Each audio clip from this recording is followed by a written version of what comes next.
कविता का शीर्षक है मैं नारी हूँ बेचारी नहीं। महिलाओं पर बढ़ते हुए अत्याचार पर आज मैं अपने विचार प्रस्तुत करने जा रही हूँ। आशा करती हूँ आप मेरी इस रचना को जरूर प्रोत्साहित करेंगे। जीवा पर महिषासुर का रक्त अभी भी ताजा है, यूं ही बाल सफेद नहीं मुझे उम्र का तकाजा है। इस समाज से मैं डर जाऊं इतनी तो कमजोर नहीं, मैं नारी हूँ बेचारी नहीं। अक्सर इस समाज में अगर एक नारी अपने देश के लिए, अपने गांव के लिए, अपने परिवार के लिए कुछ उम्दा करने की सोचती है तो उसे दबा दिया जाता है। इस बात के मैं बिल्कुल खिलाफ हूँ, क्योंकि एक नारी जो है वो एक कुल को नहीं कई कुलों को, पूरे समाज को मैं सोचती हूँ कि वो शिक्षित करने का बल रखती है और इस सोच को मैं काफ़ी प्रोत्साहित करती हूँ। आशा करती हूँ कि आप भी इस सोच को ज़रूर प्रोत्साहित करेंगे।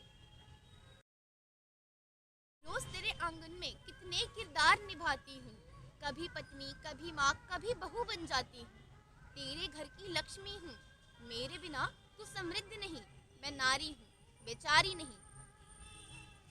अक्सर गांव में या कुछ बिछड़े हुए इलाकों में ये देखा गया है कि एक नारी को एक घरेलू हिंसा का शिकार होते हुए पाया गया है। उसे कहा जाता है कि आप कुछ करने लायक नहीं हैं, आपकी योग्यता सिर्फ रसोई घर तक ही सीमित है। ये बिल्कुल गलत है। एक नारी इतनी सक्षम है कि वो अपने देश को कई ऊंचाइयों, कई बुलंदियों तक ले जा सकती है, अगर उसे सही साथ और सही शिक्षा मिले तो ही। अपनों में है जब रावण महका तो राम कहाँ से लाऊंगी, अपनों ने ही घर तोड़ दिया किस मंदिर को मैं सजाऊंगी। खुद के लिए खुद ही काफी हूँ, किसी की मैं मोहताज नहीं, मैं नारी हूँ बेचारी नहीं।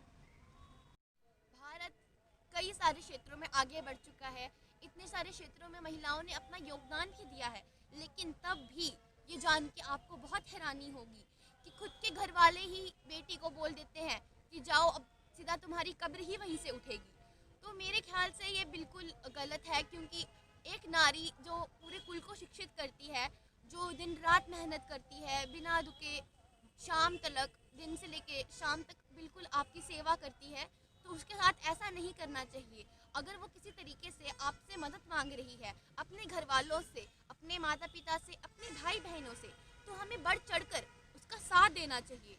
तो मेरे ख्याल से आप सबको अपने बेटी बहुओं का ध्यान रखना चाहिए, और अगर आप रखते हैं तो आप एक सच्ची देशभक्त और एक भारतीय नारी को समर्थक बन सकते हैं।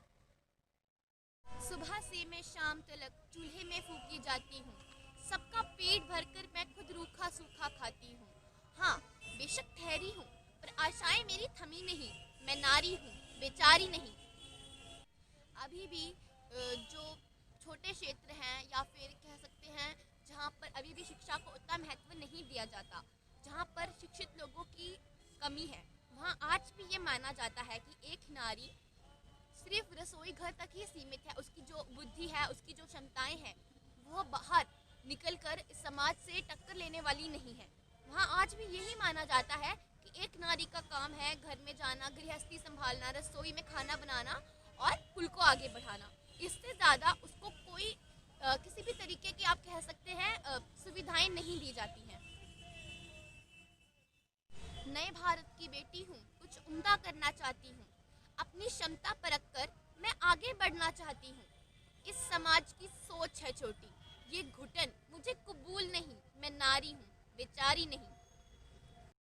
अगर किसी घर की महिला, किसी घर की बेटी या किसी घर की बहू कुछ आगे बढ़कर कुछ नया करना चाहती है, जो आज तक इस समाज में काफ़ी कम लोगों ने किया है, या फिर पहली बार कोई नारी करना चाहती है, तो दूसरी कुल की औरत या दूसरे घर की महिला या अपने ही घर में कुछ महिलाएं उस चीज़ को अपोज करती हैं, उसका खिलाफ उसके हो जाती हैं और कहती हैं कि ये क्या करेगी, ये किस काबिल है। क्या, मेरे ख्याल से ये किसी एक तरीके से किसी भी बेतुकी बातें हैं, क्योंकि एक नारी क्षमता रखती है एक कुल को आगे बढ़ाने की, एक नारी क्षमता रखती है पूरे घर को सजाने की। तो मेरे ख्याल से ये सोच गलत है और हमें नारी शक्ति को प्रोत्साहित करते हुए उससे आगे बढ़ने की प्रेरणा देनी चाहिए। प्रिय दर्शकों, अंत में मैं बस आपसे एक अर्जी करना चाहूँगी, इस कविता को इतना शेयर करें, इस कविता को इतना शेयर करें कि सब में ये जागरूकता आए। इस कविता को इतना शेयर करें कि सब में ये जागरूकता आए। नारी का सम्मान करें और खुद को उसके साथ खड़ा पाए।